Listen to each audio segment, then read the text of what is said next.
നമസ്കാരം. അഴിമതി കേസിൽ ഇസ്രായേൽ പ്രധാനമന്ത്രി ബെഞ്ചമിൻ നെതന്യാഹുവിന് മാപ്പ് നൽകണമെന്ന് ആവശ്യപ്പെട്ട പ്രസിഡന്റ് ഐസക് ഹെർസോഗിന് കത്തയച്ച് ഡൊണാൾഡ് ട്രംപ് എത്തിയിരിക്കുന്നു. കൈക്കൂലി, തട്ടിപ്പ്, വിശ്വാസ്യത ലംഘിക്കൽ തുടങ്ങിയവയുമായി ബന്ധപ്പെട്ട് തന്നെയാണ് നെതന്യാഹുവിനെതിരെ കഴിഞ്ഞ 5 വർഷത്തിനെതിരെ 3 കേസുകൾ ഇപ്പോൾ രജിസ്റ്റർ ചെയ്തിരിക്കുന്നത്.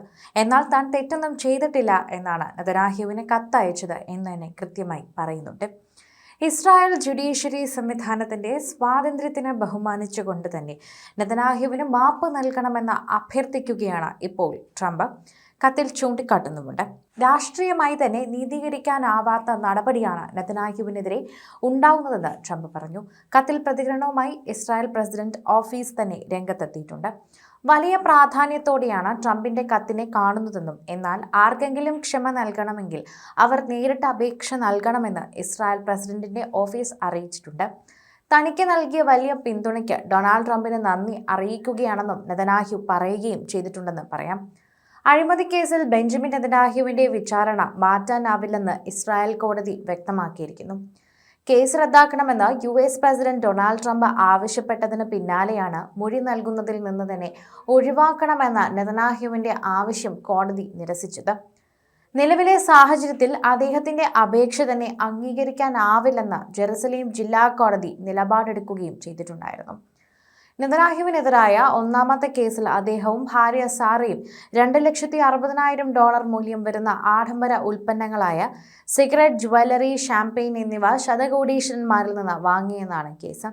രണ്ടാമത്തെ കേസ് മാധ്യമങ്ങളെ സ്വാധീനിക്കാൻ ശ്രമിച്ചതുമായി ബന്ധപ്പെട്ടതാണ്. ഗസയിൽ 3 ഫലസ്തീനികളെ കൊന്നൊടുക്കി വീണ്ടും ഇസ്രായേൽ എത്തുന്നു. ഖാൻ യൂനീസ് ഉൾപ്പെടെ ഗസയ്ക്ക് നേരെ ഇസ്രായേൽ നടത്തിയ ആക്രമണത്തിൽ തന്നെ 3 ഫലസ്തീനികൾ കൊല്ലപ്പെടുകയും ചെയ്തിട്ടുണ്ട്. നിരവധി പേർക്ക് തന്നെ ഇപ്പോൾ പരിക്കേൽക്കുകയും ചെയ്തുവെന്ന് വാർത്തയിൽ പറയുന്നുണ്ട്.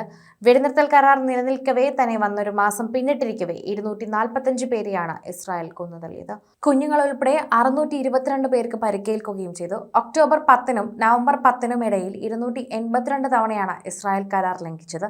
അതിനിടെ വ്യാപക എതിർനിൽപ്പിനിടയിലും തന്നെ ഫലസ്തീൻ പൗരന്മാരെ വധശിക്ഷയ്ക്ക് വിധേയരാക്കാൻ ലക്ഷ്യമിട്ടുള്ള വിവാദ നിയമനിർമ്മാണവുമായി ഇസ്രായേൽ മുന്നോട്ട് തന്നെയാണെന്നും കൃത്യമായി പറയാൻ സാധിക്കും. 39 വോട്ടുകളുടെ പിൻബലത്തിൽ കരട് ബില്ലിന്റെ ആദ്യ വായന ഇസ്രായേൽ പാർലമെന്റ് പാസാക്കി. 120 അംഗ പാർലമെന്റിൽ 16 പേർ എതിർത്തു. തീവ്ര വലതുപക്ഷ മന്ത്രി ഇത്താമർ ബെൻ ഗവിർ മധുരം വിതരണം ചെയ്താണ് വിജയം ആഘോഷിച്ചത്. പ്രധാനമന്ത്രി ബെഞ്ചമിൻ നെതന്യാഹുവിന്റെ പിന്തുണയും ബില്ലിനുണ്ടെന്നാണ് സൂചന. അതേസമയം വെടിനിർത്തൽ കരാറിന്റെ 2ാം ഘട്ടം സംബന്ധിച്ച് ഇസ്രായേലും അമേരിക്കയും തമ്മിൽ നടന്ന ചർച്ച വിജയിച്ചിട്ടില്ലെന്ന് റിപ്പോർട്ടുണ്ട്. സ്റ്റീവ് വിറ്റ്കോഫ്, ജെറഡ് കുഷ്നർ എന്നിവരാണ് ഇസ്രായേൽ പ്രധാനമന്ത്രി ബെഞ്ചമിൻ നെതന്യാഹു ഉൾപ്പെടെയുള്ളവരുമായി ചർച്ച നടത്തിയത്. ഇതേ തുടർന്ന് തന്നെ യുദ്ധാനന്തര ഗസയിലെ സർക്കാർ, അന്താരാഷ്ട്ര സുരക്ഷാ സേനയുടെ വിന്യാസം, ഹമാസിന്റെ നിരായുധീകരണം എന്നിവയാണ് അമേരിക്കയും ഇസ്രായേലും പ്രധാനമായും ചർച്ച ചെയ്തത്. റഫേൽ, യെല്ലോ ലൈനിന് പിറകിലുള്ള തുരങ്കങ്ങളിൽ കഴിയുന്ന 150-ലധികം വരുന്ന പോരാളികളുടെ വിഷയവും ചർച്ചയായി മാറിയിട്ടുണ്ട്.